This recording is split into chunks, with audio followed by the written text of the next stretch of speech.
Hello, welcome to MD Media. This is a special show on power and party politics in Tigray, the TPLF, the army, and the interim administration, and we'll also cover Ethiopia and Eritrea at large. My guest today is, for those who have been following MD Media for the past few years, is not a new person, a new face. It's Professor Kjetil Tronvoll from Norway. He's a peace and conflict researcher, expert. Uh, his expertise is in the Horn of Africa. So we have been doing a show over the past few years, but it has been a long time since we met last on this show. Kjetil, welcome back to UMD, and there is a lot to unravel in this episode, but we will try to be brief. So, first, welcome, and great to see you back.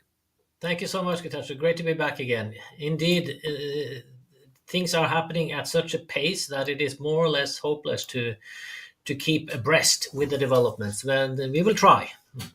Exactly. So maybe let's even after we agreed to make this show, there were a number of things that happened, including just hours ago, Mm, Getachew Reda has been appointed as the East mm. African advisor of the Prime Minister. Um, so maybe it's very good if we can start. What is your take of where Ethiopia, Tigray, in general, everything connected. Where are things? What is your? How do you read that? Yeah, I'll give a lot of money to anyone can give a firm answer to that question. Where does things stand in relation to what's happening internally in Ethiopia, internally in Tigray, in the region, not least between Eritrea and Ethiopia? It's in flux. It's dynamical changes happening in Ethiopia with the new appointment of the new interim president in Tigray and his cabinet. Then you have the evolving security situation in Amhara regional state with the Fano rebellion. What is really happening on the ground there? How are the Fano units coordinating itself increasingly so? Will a political leadership fully emerge? Will a coordinated military leadership emerge? Joining all the Fano units.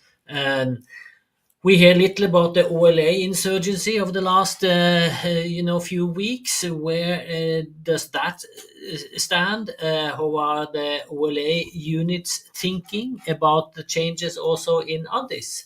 I don't know. It's for one thing, and of course, the regional perspective with the unfolding crisis in Sudan, the really increasing risk of relapse to full civil war in South Sudan, the situation in Somalia with Al Shabaab inching forward to take, well, if not control of Mogadishu, at least impacting heavily the security situation in Mogadishu, the Somaliland interests in this, and now also Puntland and Jubaland.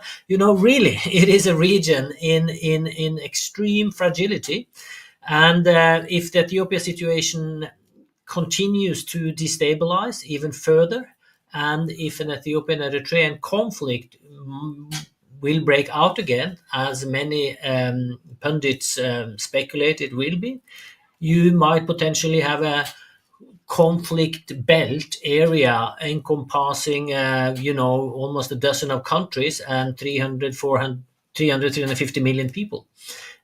So we're talking about serious political fragility and security fragility.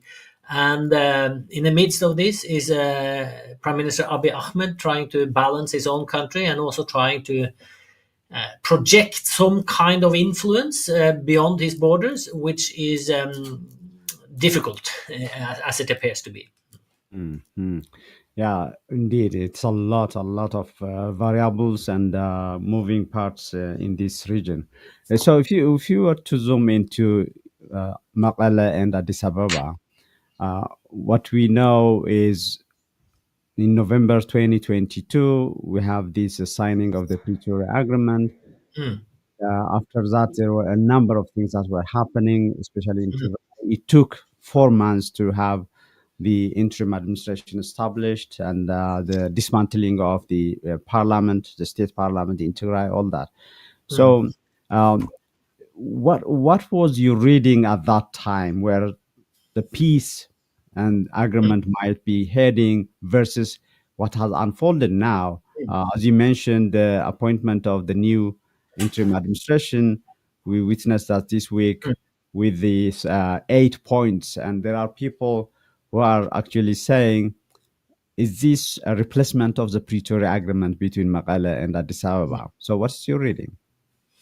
Well, first of all, I remember just a couple of hours after receiving the signed Pretoria Agreement in early November 2022, I issued a long Twitter thread, uh, kind of criticizing item by item that agreement as extremely weak, as too ambiguous, as not properly addressing key concerns, with very weak or little details in how it ought to be implemented, and of course, an extremely weak monitoring mechanism.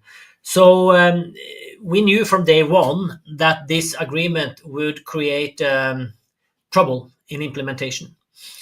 And some of the key criticism I raised already at that time have been unfolding and has been have been key in undermining the implementation of the agreement and also undermining the stability in Tigray. Most pertinent is, of course, that the agreement created two power seats in Tigray: the party leadership and the interim government leadership. Um, Secondly, the agreement just created an interim government at the top regional state level with no direct control down to lower administrative units. And you had from day one a competition then where the party held control of the local administrations, whereas the interim government held control of the government offices in Mekelle, so to say, and tried to communicate and tried to level influence down to the village level, and met obstacles already very early on. Um, of course, also the lack of clarity of restoring Tigray's territorial integrity was raised as a criticism very early on. So all these issues, well, at least these three are the key issues which created the power struggle between the party leadership, held then by Dr. Debretsion, and the interim government controlled by Getachew Reda. I think, skipping forward, fast forward, because it is too details to go into the whole chain of events. But I think it was noteworthy what's happened last year. I think we need to address that when a central committee meeting in TPLF, which were prolonged day after day after day, week after week after week, but at a final meeting and a vote in a central committee where you started to vote on changing the TPLF leadership. If you remember, I don't remember the exact date that meeting took place, but we also had then a vote where actually Getachew's fraction managed to have a majority vote with ousting Debretsion as chair. But at that time, the TDF leadership, the generals, intervened into the meeting and stopped the implementation of that vote. And Debretsion was reinstalled the day after, formally as chair of the party. And at that time, you had then Getachew elevated to the deputy chair of the party as a kind of compensation for not taking full control. I think that's where you saw the final, so to say, first breach, which ended last week or this week then with the replacement of Getachew formally. The fact that the TDF intervened in a party meeting. Um, I called it at that time a creeping military coup with reference to earlier events in Ethiopia. Uh, And you saw then from that day and onwards, the military leadership in Tigray aligned more and more with the party leadership, making it even more difficult, obviously, for the interim government to effectively run administrative and government affairs in the region. I'm not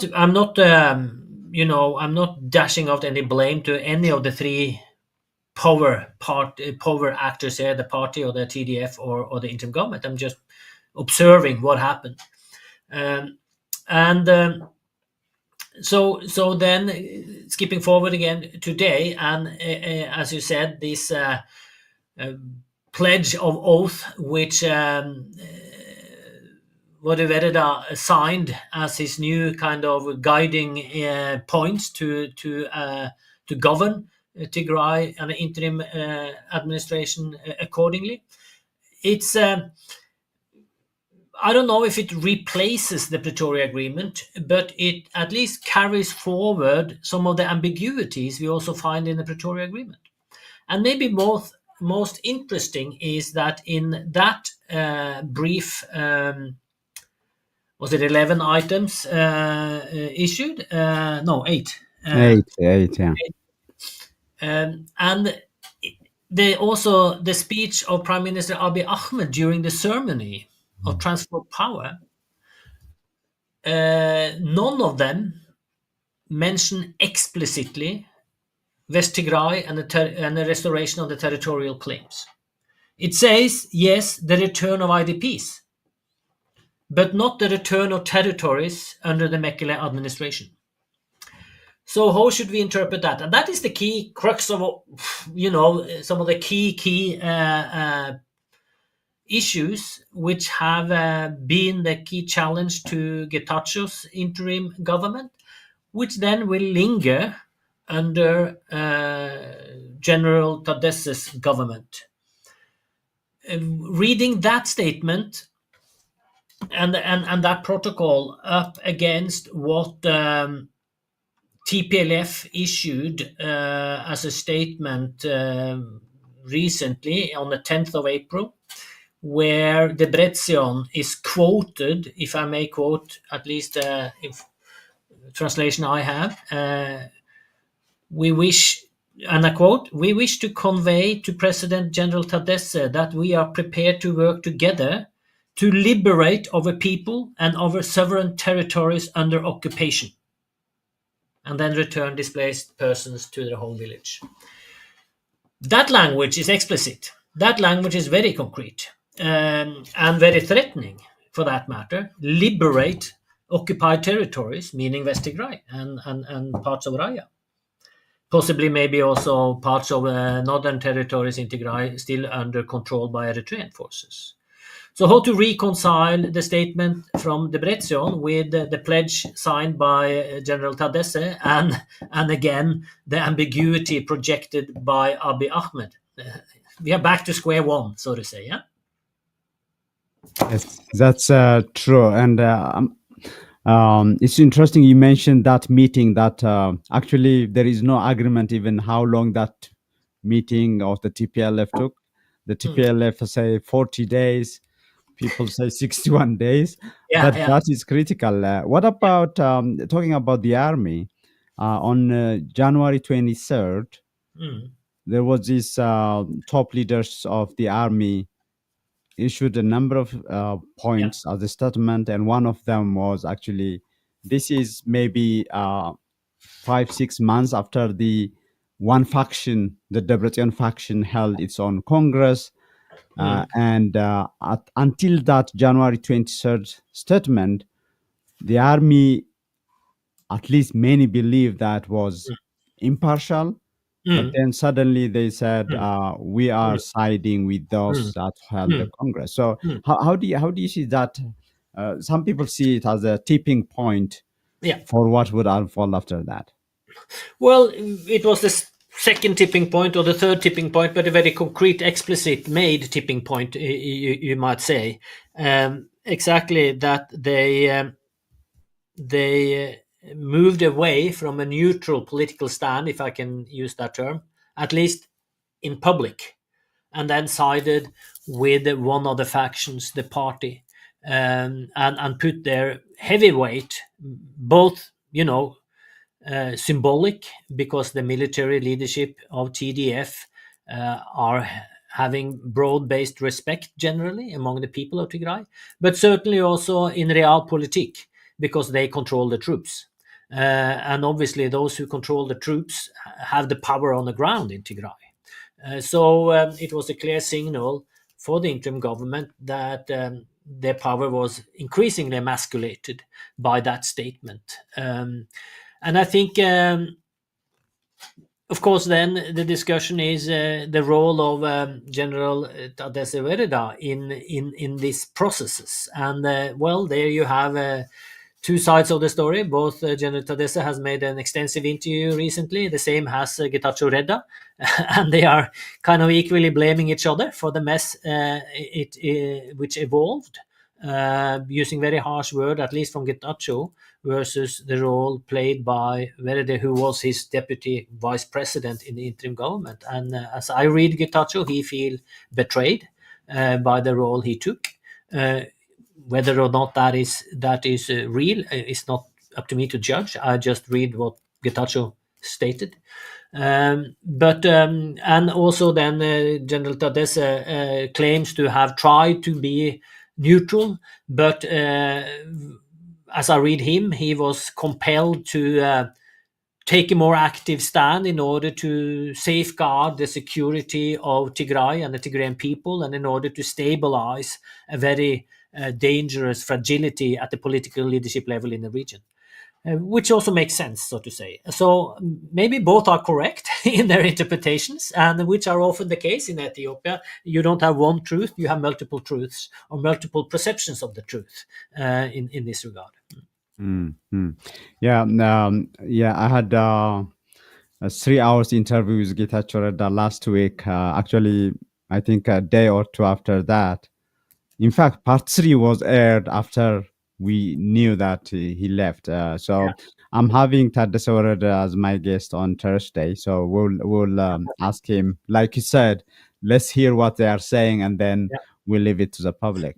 So Yeah, I read the transcripts from the interview with Getachew, and it's very it's very interesting to see his phrasings. Yeah. Mm. exactly. I mean, including very specific and detailed accounts of what he's said in terms of Yeah. how he left Magala. So let's talk about Getachew for a little bit, Kjetil, as a person, as an expert who is following this almost on daily basis. What is your reading of Getachew versus what we might call a political military establishment in Tigray? Some people, I actually asked him this specific question, whether he feels he's an outsider, Mm. if that is part of the challenge. So just tell us, how you put Getachew in this political military landscape in Tigray. Yeah. And I saw his response to that, and I think that is correct in the way he responded. He is not part of the guerrilla generation. He hasn't grown up during the struggle in the 70s and 80s. Uh, on two accounts, both in the way of the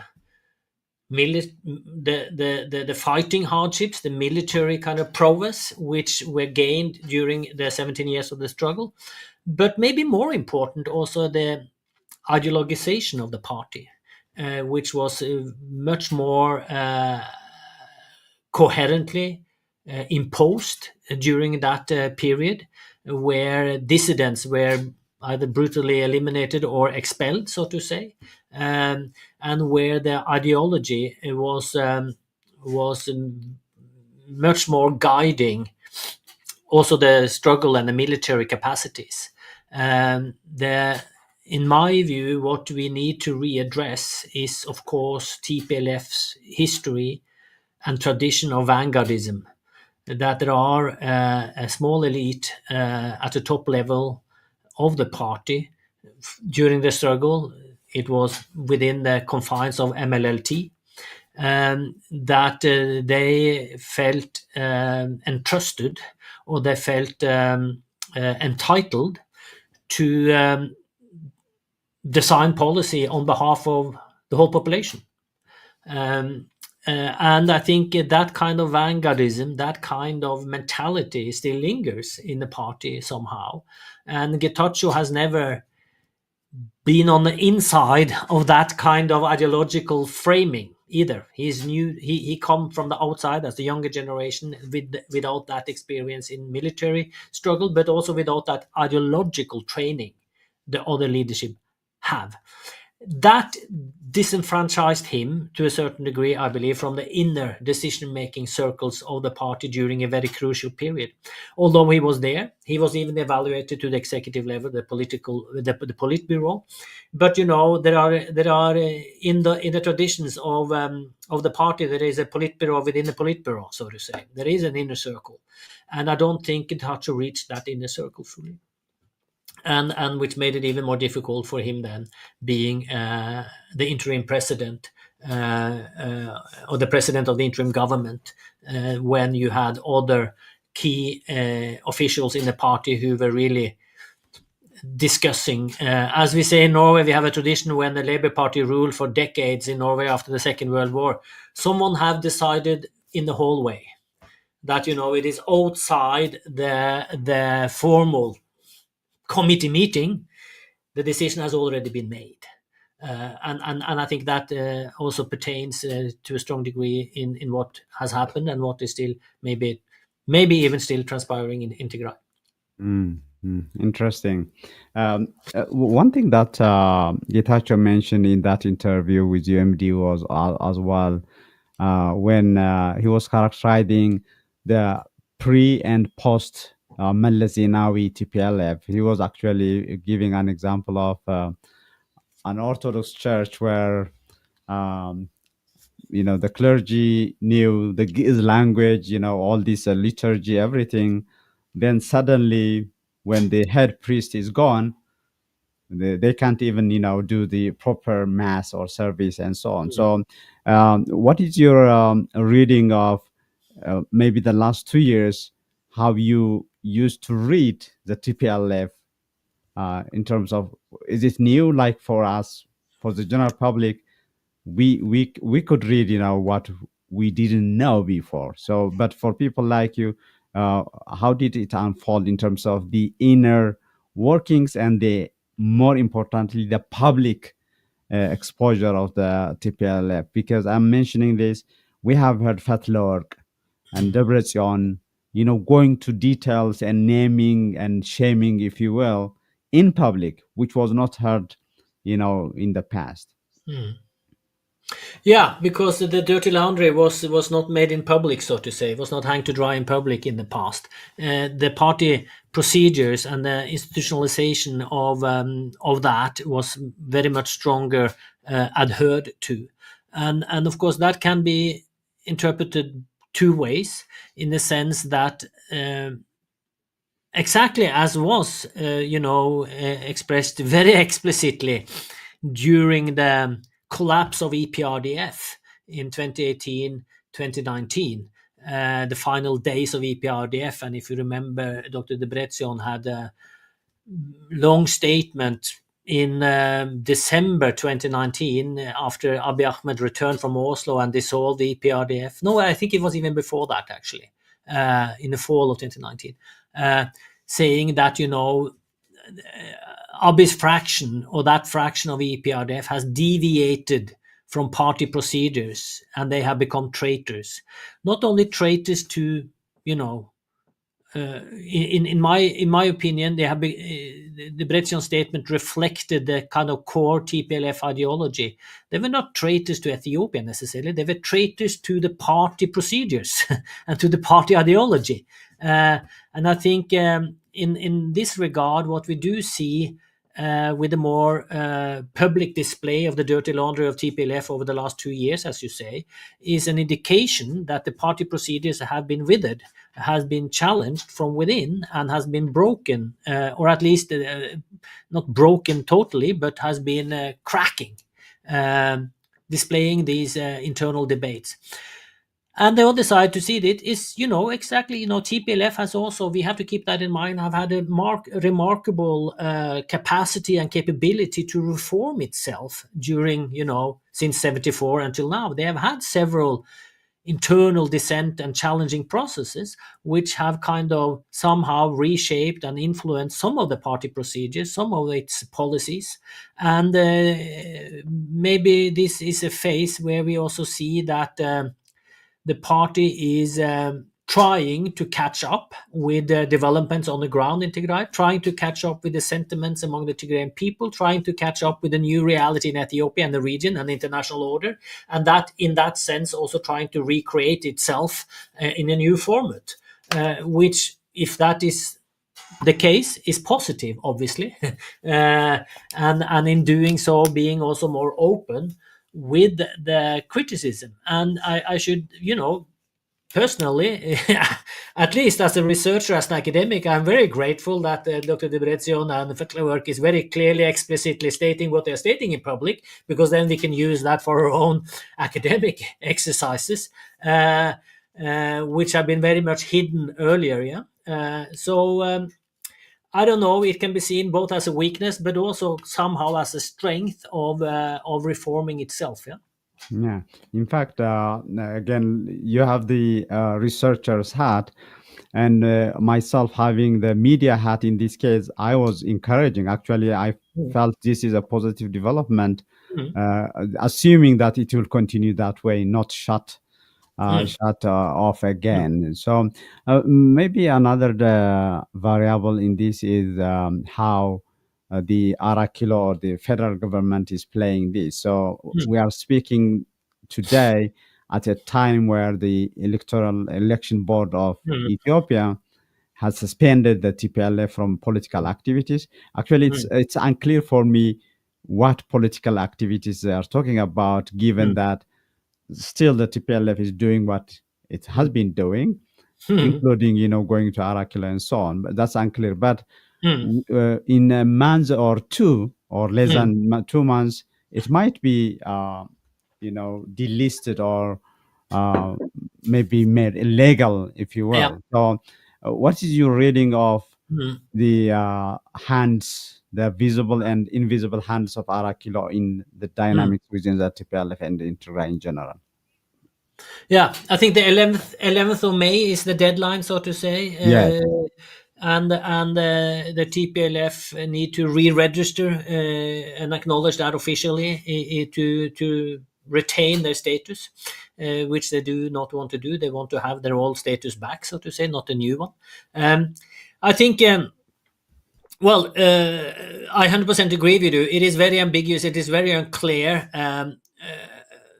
The position, exactly, that the election board is issuing orders which is not reflecting in how TPLF today is treated by the federal government, in the sense that they are invited as a partner and they have been kind of restored again as the key player in the interim government of Tigray too, by Debretsion claiming that it was TPLF which nominated General Tadesse Verde as the presidential candidate, and eventually Abiy accepted that after a bit of detour of calling for an open public election of him, so to say, endorsement.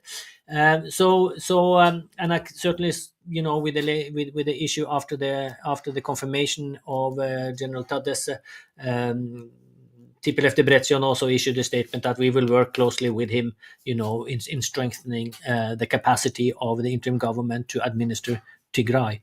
What the role of the federal government as such in all of this? Well, one can only speculate. I think.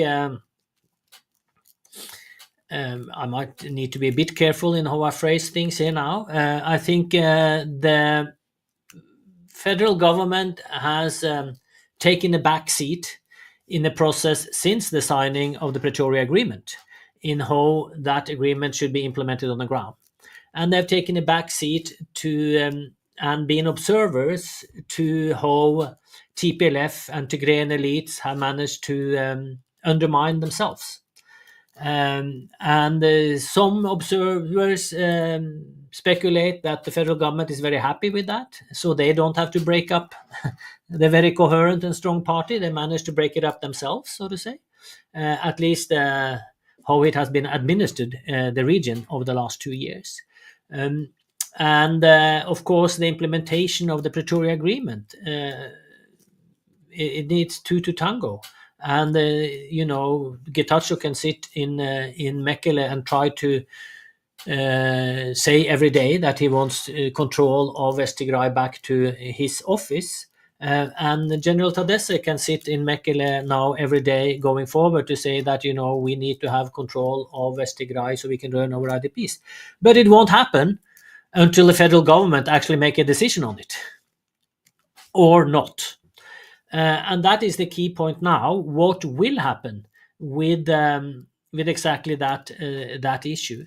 And if nothing is happening, will General Tadesse take a different stand than Getachew in trying to enforce an implementation of that issue? And in doing so, what kind of capacities does he need, and what will be the reactions and consequences of that? I think, and that's again, Debretzion's TPLF statement comes into play with and over the last phase of this process of changing the interim president. We have seen very much stronger rhetoric, very much more confrontational language from Debretsion and TPLF versus the federal government's failure to stand by what they signed in Pretoria. So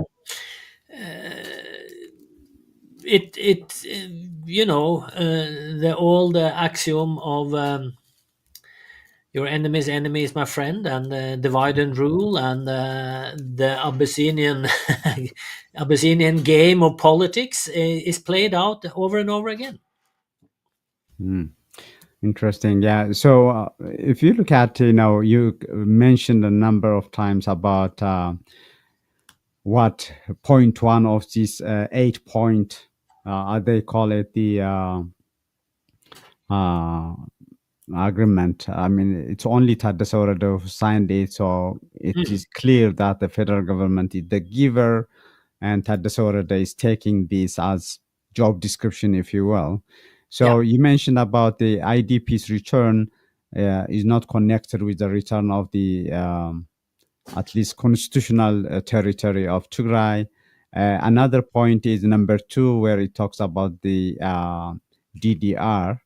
And it's clear, again, it's not mentioning what was mentioned in the Nairobi Declaration of the concurrent, replacement, or the non-EDF, non-federal defense forces. So what many people are saying is this is really something that maybe we will ask Tadesse himself, but this was just given on the spot to Tadesse to sign. Maybe it was not something that he went through. But if you look at point 5, that would bring us to Eritrea to the mix, where it says end unconstitutional and unlawful relations and actions. This is talking about, many people believe that the TPLF faction led by Debretsion allegedly has been coordinating or communicating with Eritrea, with Asmara. And Tadesse was asked before this and he said he doesn't believe that's happening.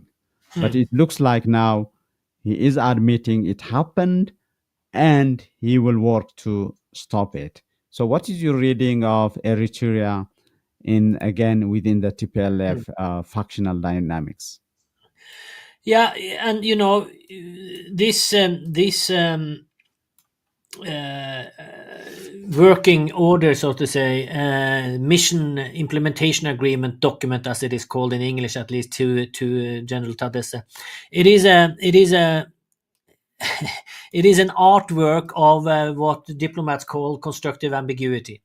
because it really can say a lot and it doesn't say anything. It depends on the eye of the beholder, what you read into it. The point number 5, which you interpret, or which some interpret as pertaining to Eritrean activities and possible collusion between TPLF and Isaias Afwerki, can also be read as just, of course it is a government's uh, duty to ensure that whatever is happening is according to law and constitutional order.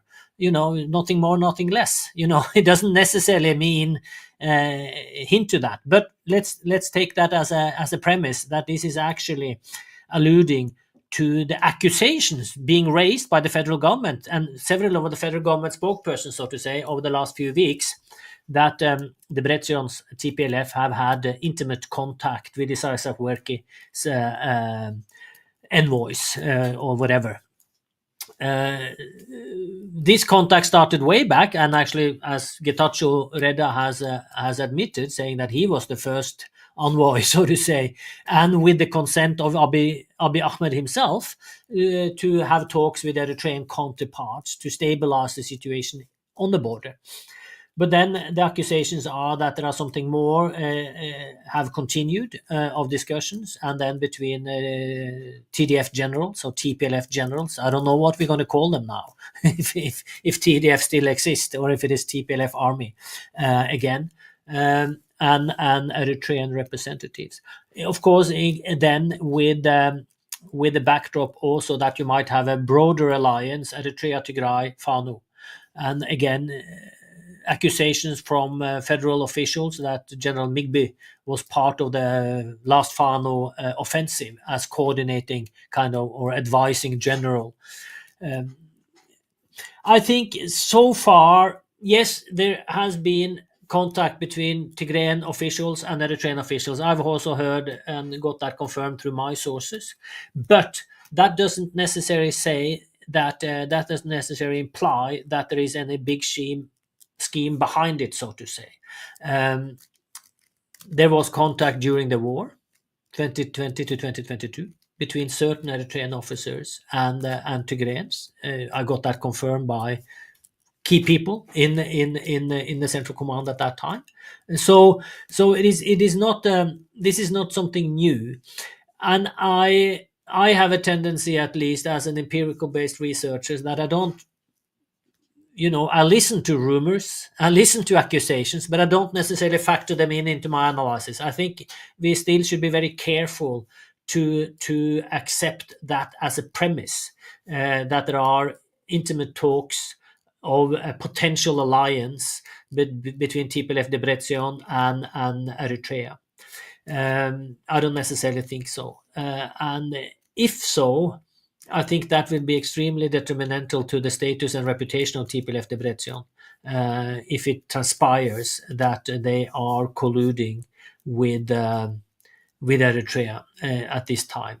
As you see, the same accusations raised against Getachew today when he accepted the appointment at the federal level, and accusations of betrayal, so to say, of the Tigrayan cause. That will be even higher betrayal, in a sense, that kind of alliance. But I don't rule it out because it has happened before. That very, very rapid changes, shifting of alliances and allegiances. And I wrote a book about that some years ago during the 1998-2000 war, when we saw that happening. It might happen again. Yeah, very important to observe. One thing that people are talking about is how Getachew, acted or not during the past 2 years. The acting as the leader of an interim administration versus acting as a TPLF leader. Later on, a leader of a TPLF faction. Yeah. So, what is your assessment? Could Getachew have done differently compared to what he did? Or is it like in the DNA of the TPLF political discourse, the way he behaved, the way he acted? Because in the interview with the MD media, he showed real regrets in terms of how we could have done differently. But there are people who say he's still at TPLF, maybe not as internal as the secretariat people. So, what is your reading on that? Well, certainly he could have done differently. I think. Well, different approaches in understanding his tenure, and I think it is way too early to conclude on his performances. We need to dig deeper into that and listen to more voices than a key player at the top. But I think one way to look at it is that he bit off too much to chew. He didn't manage to do all that he at least proclaimed he wanted to do, and where he instead of instead of only focusing on trying to implement the Pretoria Agreement, as was the main objective of the interim period.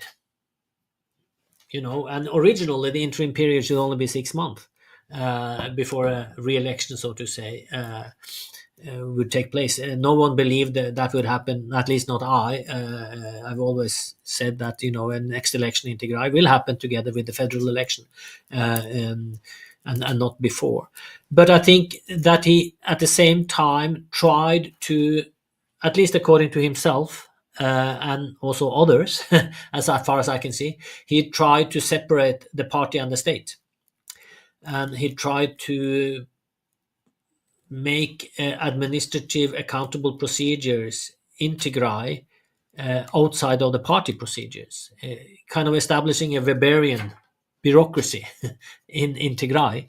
And that created backlash from the party side of things, that they felt threatened at several levels. Not only were they really in control of the interim government, not only because of Getachew not being senior, but you had people like General Tzadkan on board in a very, very key position as vice president and responsible for governance affairs in Tigray, and also, of course, pushing that agenda of separating the party and the state. I'm not against that agenda, but I say maybe the timing wasn't right, in the sense that that they should have known that would create a huge pushback from the party structure, which would also impede their work to try to secure the implementation of the Pretoria Agreement. So I think issues like that, it would be interesting to sit down and discuss with Getachew too in due time, to hear how they reflected around what should be the key priorities, the key agendas, the sequencing, the chronology of implementing governance structure in Tigray after 2022. It seems to have been a bit everything should happen at the same time, thus nothing happens. Mm. In it's just too much. It's overwhelming, and that very, very clear item by item implementation, and by defining milestones as you go along. I didn't see that. I didn't see that in their policies. Mm. Talking about timing, Kjetil, there are people, including myself, where yes, the timing might not be today. We say it was yesterday.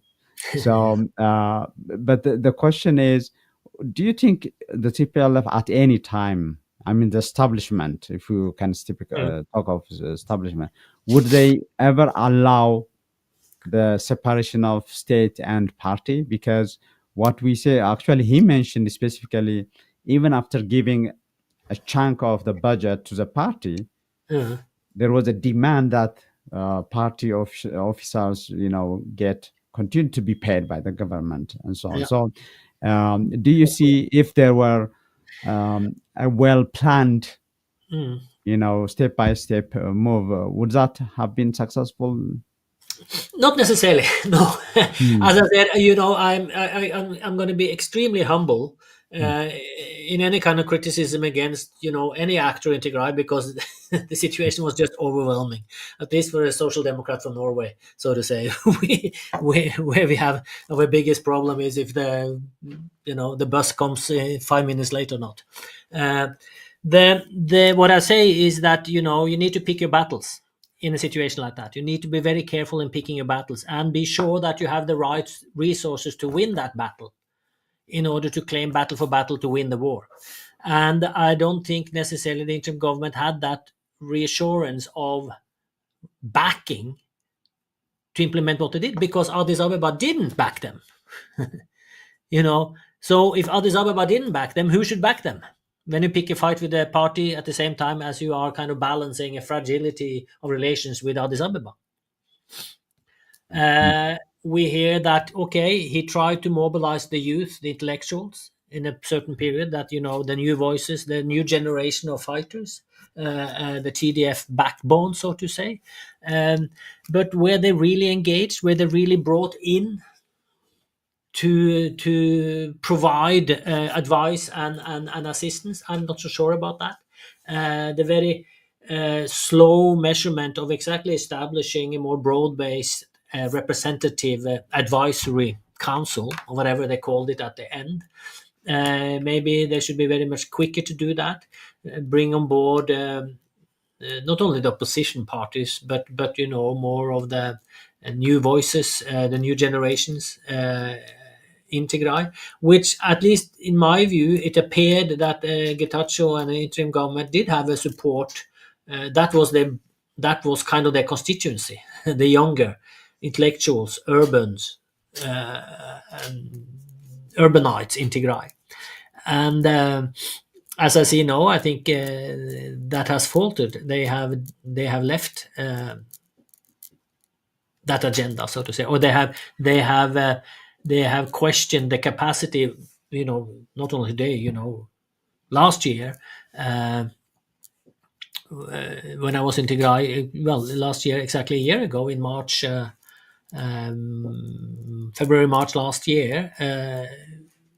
I didn't see, I didn't manage to find a clear view of what is really the core constituency supporting the interim government. Who were they? I didn't hear any voice saying kind of, this is our government, let's push, this is our government, let's support it, let's protect him. I didn't hear that. I heard only criticism from visiting several of the IDP camps. Obviously, there was criticism. Visiting farmers, visiting students at the universities. He lost it. mm, mm, And again, I'm not blaming Getachew for that. The context was hopeless to start with. mm, mm. Talking about picking one's battles, there are people who see that the Ethiopia Eritrea war might be unfolding. And from Tigray's perspective, there is a discussion of uh, who would Tigray stand with, or help, and so Yeah. on. So, what is you reading first? Do you see this coming, given that you were writing and analyzing what happened in 1998, 2000, and after that? And do you see the recipes or the ingredients are there for a new war between Ethiopia and Eritrea, and how Tigray might play in all this, or might not? Yeah, well, if history is anything to evaluate what's happening tomorrow on, we shouldn't take it that it repeats itself, but at least you can see how it resonates with current affairs. I've said since the signing of Pretoria Agreement that a new war between Eritrea and Ethiopia will come. What I'm looking for is the triggering factor, and I was hesitant, actually, exactly over the last couple of months, when you saw the increasing confrontations in Mekele between the interim government and the party, that actually that discord could be the triggering factor for the outbreak of war.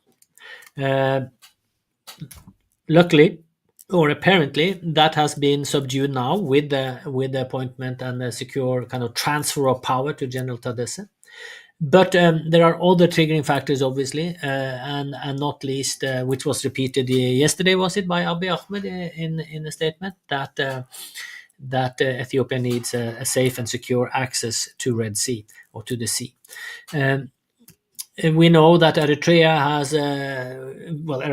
has been since 1998 under a war mobilization on a war footing, but they have increased recruitment and GIFAs and withheld and suspended leave of absence in the military forces and denied people to leave the country and so on, clearly preparing for something to come, or at least a threat they perceive from Ethiopia. Uh, and we also hear about not so much maybe troop movements, but at least movement of heavy artillery and other equipment on the Ethiopian side to the Bure front on Assab. So the question is, the conflict between Eritrea and Ethiopia, if it comes, it will be concentrated on the Assab front, at least from the Ethiopian side, because that's the aim. If it is an objective of the war, if you can talk about that from Ethiopia. And then the question will be, will it be possible for Tigray to not be pulled into that war, to be so-called neutral? No, it will not. Because the main border between Eritrea and Ethiopia is not Assab. The main border between Eritrea and Ethiopia is the highland of Tigray and Eritrea. And I think also Abiy, or at least statements coming from federal officials, top-level military political officials, have clearly indicated that if a war breaks out, it will not stop on Assab. It will be a kind of a regime change war, going to replace Isaias Afwerki. And here you have a lot of criticism of what happened in 2000 when Meles Zenawi stopped the advancement of the Ethiopian forces towards Asmara. And that comes up again, so to say, that Tigrayan betrayal of Ethiopia, of restoring Ethiopian dominance and territorial claims. So I'm afraid that Tigray will be pulled in one way or the other. Then the question will be, will the leadership try to align with Isaias against Addis, or will the leadership align with Addis against Isaias? And in that perspective, when we come to that question, you might actually see that Tigray and TPLF leadership then, again, might be kingmakers in the Horn, because at least one scenario is that, whichever side they go to, they will be on the winning side. If they go to on the Eritrean side, and then of course the Fano will also be aligned with them, that might pose if they manage to establish a coordinated military leadership across Eritrea, Tigray, and Amhara, Fano, that is a real challenge for the federal forces to tackle. But certainly, if they align with Addis, I think it will be a very costly war, obviously. It will be a very bloody war, but it will be a war where you will have a victor, and that will be Ethiopia at a heavy, heavy, heavy toll for Ethiopian forces, but certainly a heavy, heavy toll for the Eritrean people. So let's really hope that will not transpire. But I'm afraid, and I again. Having researched Eritrea since end of the 1980s, and Tigray and Ethiopia, and successions of wars which have been during these past 35-40 years, there are no indication, let me say it like that, there are no indication that the more diplomatic, peaceful, coordinated bilateral relationship between the two countries should emerge. It is business as usual, and business as usual between these contending partners has been war. That's what makes me afraid. We don't see any other sign of responsible leadership, call it whatever you want. And this is also in an era where the international system is breaking down, the multilateral order is breaking down. UN is emasculated as an entity to enforce whatever of its principles, and where US is extremely unreliable in many of its relationships, and we really don't know the new US administration's take on Ethiopia or the Horn. And we have Russia with clear interest. We have Saudi Arabia now being pulled in and invited by Eritrea to take control of Assab and Massawa, of course, as a deterrent. We have the UAE with heavy interest in Ethiopia and with heavy interest in taking control of Assab as they used to have, the Dubai port management.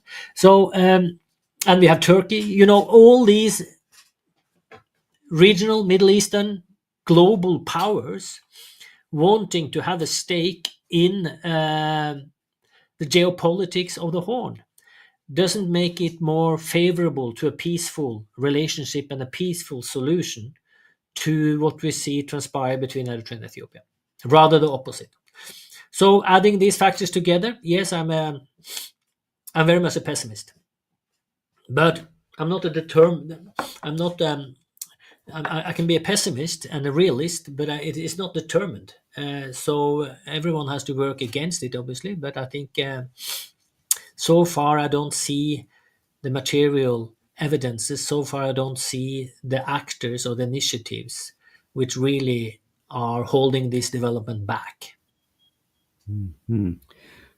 Very, I think dynamic situation, and there are a lot of things to observe. So that's we are very close to the hour.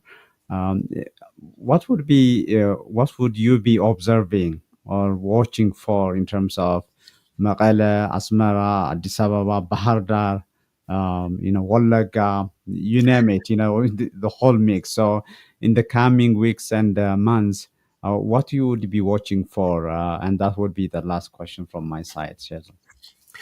Well, I think the absolutely most interesting aspect right now is, of course, how General Tadesse will assume office and assume authority, and trying then to implement his agenda.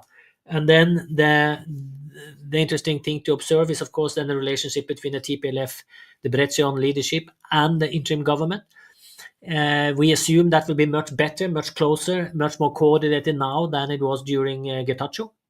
And then the second step will be to see, okay, how are they going to tackle then restoration of Tigrayan territories, as TPLF Debretsion quite explicitly stated was the main agenda from their side. And again, that can exactly be the card Abiy can give in order to secure the full collaboration of TDF Tigray in his war on Eritrea, if that is to come. That will be the bone, so to say, given to Tigray. That okay, you can take back the territories, you can restore sovereign control of Tigray as it was, but then be prepared to fight Eritrea alongside federal forces and alongside me. Great. Thank you, Kjetil Tronvoll, who is the expert and researcher in Oslo on peace and conflict with specific interest in the Horn of Africa. I hope I will talk to you soon as well in these unfolding variables and dynamics in the Horn of Africa. Thank you for your time and good evening. Thank you so much. Thank you. I'm looking forward to see you again, Getachew. Great. Our viewers, this has been UMD Media on YouTube channel, but also on the satellite to the Horn of Africa. So if you want to share your thoughts on what we talked today and everything we do on UMD Media, you have the email and the Telegram, WhatsApp number on the screen. We'll be back with a Tigrinya show tomorrow. We'll be talking about Getachew's tenure and the new president, President Taddese Warada, tomorrow.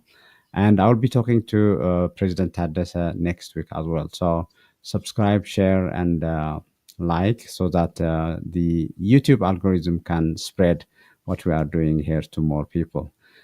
Good evening, good day.